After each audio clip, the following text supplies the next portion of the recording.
Oh, you started? I have, yes. All right.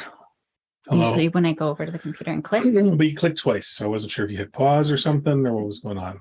I clicked earlier, like 5 minutes ago. Okay. Hello. Hello. Caroline. Andrew. So today's question focuses on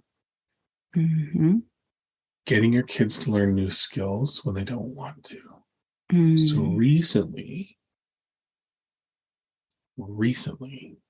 so we've got a rule, which we're not doing a great job of enforcing, where we're trying to get the girls to learn other things besides just being pulled in a tube behind the boat.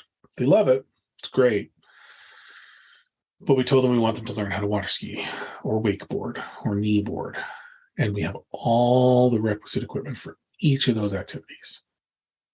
And we are failures as parents in getting them to learn it. And most recently, one of the children who shall remain nameless, before she even got in the water, was talking about how she couldn't do it. She's done it before. She's done it quite well. Last season, she did it tons of times. But all of a sudden this season, there's a huge objection to it. And I'm not going to be able to do it. I can't remember how to do it. I'm going to get hurt. Why am I doing it? Like it was equal parts fascinating and annoying to watch, because I can see the aversion when it's something entirely brand new that you've never done before. But to talk yourself out of doing something that you've successfully done several times, and then when you do it, only do it for a mere few seconds before you have to come out of the water again, it was annoying. It took me longer to get the boat ready to go than either of them actually got towed behind it, which was annoying as a father, as a parent. I went, but I face planted. Yeah, you did pretty hard. You did great up until then, and you managed a couple good wakes. And yeah, you had enough of life and decided to put your face through it. Like you just bang right in there. It was the driver. It was, you slow down too much. And then I'm like, and then there's slack with the rope, and then there's huge waves. And I just start sinking. That 6-year-old last night didn't have any problem with changes in speed. What? The one on the wakeboard you guys were watching, he was cruising. Because he had a good driver. All right, well, you drive yourself then. Anywho. So yeah, it comes down to, I guess that's the crux of it, is what do we do when we want our kids to learn stuff and they're being ungrateful and just awful children and not wanting to learn it? Well, I think there's a couple things. First is we got to know what our red lines are. We've always maintained skiing, skating, and swimming are the 3 must-dos. Ever since they were little, that was not an option. Skating, just because we live in Canada, you just got to know how to skate. Well, and it's, you got to foster the cliche, right? Totally. Yeah. 100%. And we live on a lake. You got to know how to swim. Skiing is just my own. I have nobody to ski with, so I need to have ski buddies. Because, it's not like I have a partner who'll ski with me or anything like that. So I need to have children. That's why I had children. The partner gets no credit for that. But that's fine. A little dig at you a couple times here today. Yeah. I'm sorry about that. No, but so all of this other stuff, I mean, we can't force our kids. It's really interesting. I actually just was chatting with someone about this the other day, how actually it was a mom who, her kiddo would always say, "Oh, I'm so tired though at the end of the day, and, just didn't want to do anything, had tried a little bit of soccer, tried some music, had tried a few different things, never really took, was never really interested. And then as they got older, "Oh, I'm so tired at the end of the day. Why do I need to fill up my evenings?" Right? Mom's like, "Oh, you're right. You're tired." And then now it's at the point, well, they're too old to start hockey or dance or whatever it is. Right. And so I was kind of chatting about, on the one hand, well, I asked the mom if she's like, "Oh yeah, I did everything. I did dance and I did music and I did this and I did that. And I hated it. My parents dragged me to it." And I'm a kid who never had that opportunity. My mom was a teenager. She was a single mom for a long time. We had zero money, zero money. There was no room for an extra carton of milk, right? So I had nothing. But boy, did I want to do stuff. I joined every team sport there was. By the time I was in junior high, I wanted to play piano, right? And so even now I'm self-teaching myself how to play piano. You got piano. I did. You got dragged through it and all the way up to theory. Hated it, and you don't ever play or seem to have any interest in playing. And it annoys you to no end. I know. Same thing, hockey. Like you were put into hockey, you didn't follow through. I wish I could skate, right? So part of me, I guess my point in all of that is there's some things, if they really do want to learn it, like Maya was starting to learn French on her own. I just assumed it was part of the curriculum, but that was foolish of me to think that. But she was trying to learn on her own. Willow and I are both wanting, not through formal training, but we're practicing and we're hearing each other practice. And every day we're out there practicing because we want to. So I think that that's a key piece. Which other family member had French schooling and doesn't use it anymore? You, who had no clue in France, Mr. I'm French. I haven't practiced immersion, French since blah, blah, blah, blah, blah. And I was the one who survived us all the way through French. That and Google Translate. I did not use Google Translate. No, I did. Once. Okay. All the time. Anyways, continue. I knew enough. So I think there's that piece. So I guess it comes down to what are the absolutes? Is it absolute that they have to learn another language or musical instrument? For me, I don't care. They knew the three. That was just always the rule that we instilled for a long time.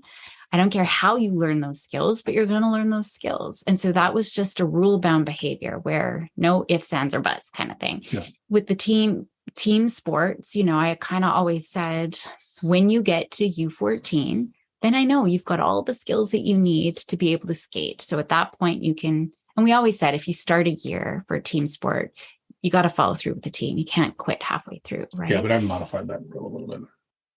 So I think that there's those pieces. With everything else though, like we can't force them to wakeboard, but we can give them the options too. The one thing that I've said, that's fantastic. I'll know that you really, really want a tube when you've given wakeboarding a shot, right? Just try to get up, go for as long as you want, and then I'll know you want to do tubing.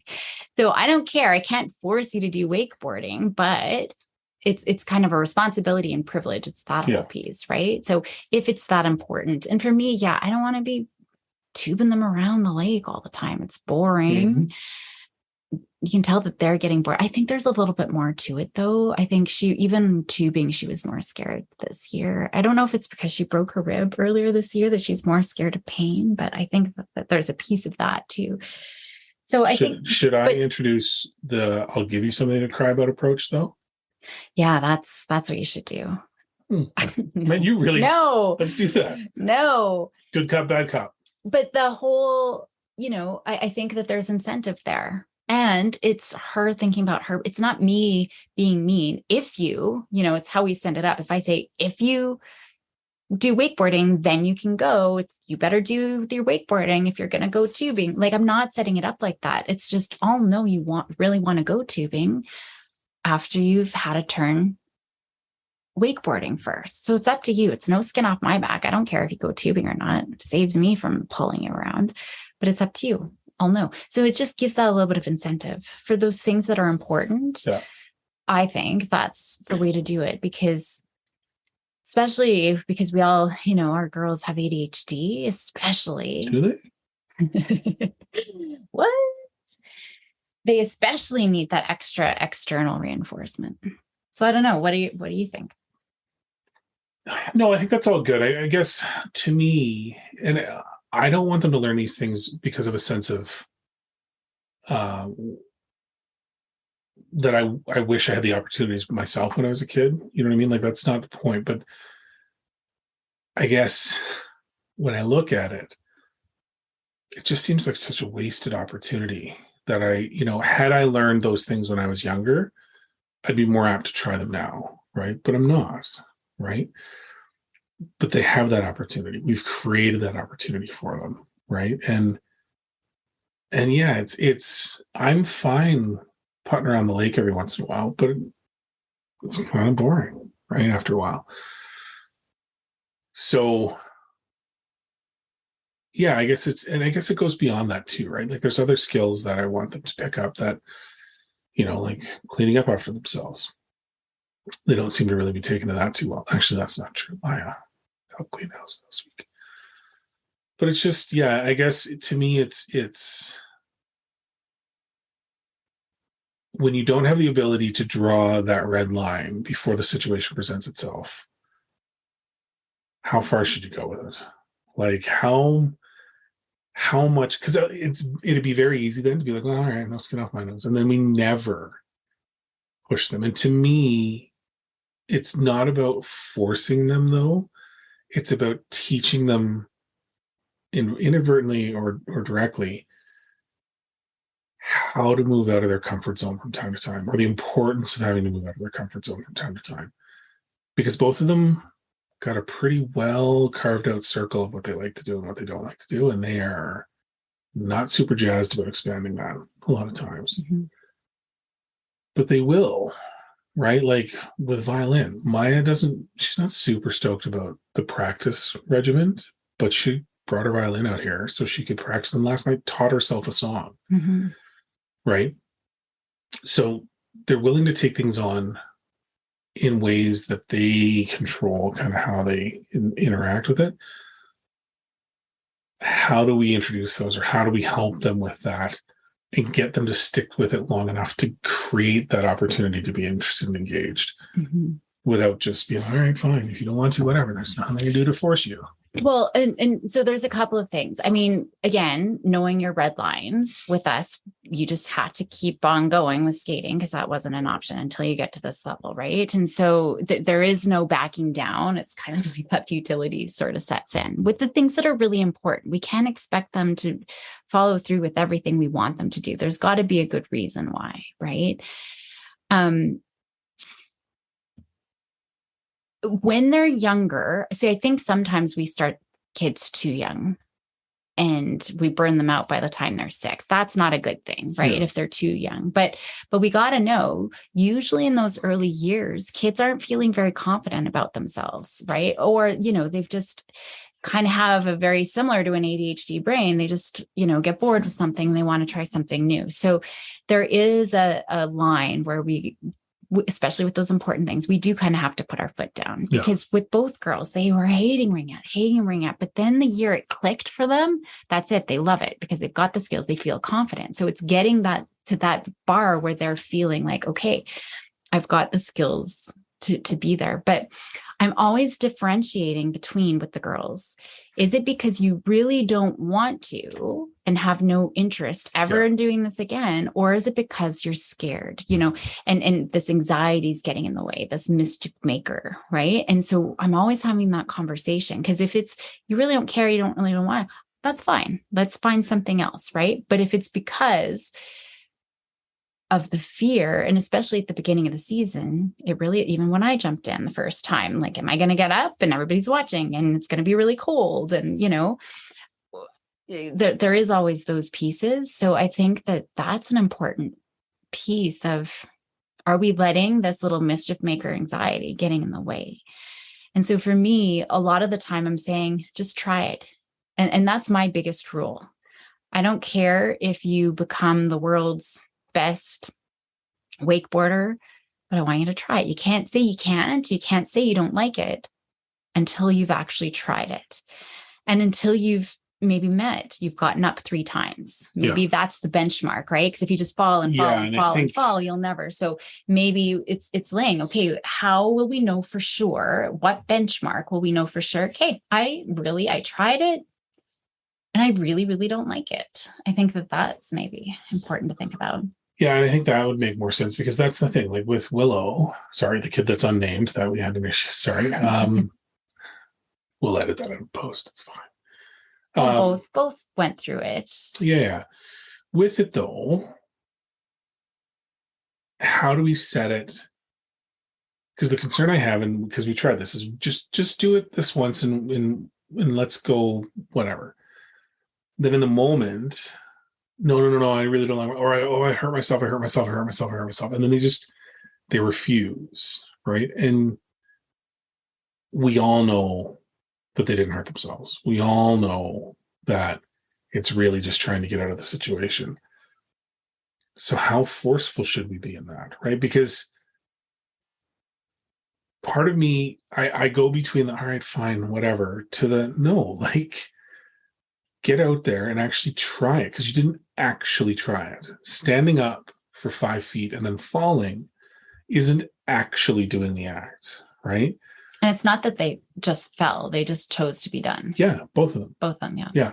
And that's what annoys me. That's what annoyed me with it was, are you serious? Like, back to a previous podcast, you should be thankful that we brought you out here, right? And we did all this stuff, but not even so much that. It's just, it's the push and pull of, if they just tried it for that little bit extra, instead of focusing so much on the, I don't want to, something new would materialize, something fun would happen, and they would be able to enjoy themselves in a whole new way, right? That's the struggle. Well, I think, getting annoyed with them, frustrated at them, telling them to do it, and none of that's ever going to work. I think the first thing in any situation, you've heard me say it before, and I'm always going to say it, is we've got to acknowledge and validate how they're feeling, because otherwise their defenses are going to go up and you don't understand and you're being mean and I really hurt myself. So it's really from their perspective, acknowledging. And I know with the ribs, like, I guess she was already saying that she had hurt her ribs. Well, she had broken her ribs and she was already, but I think she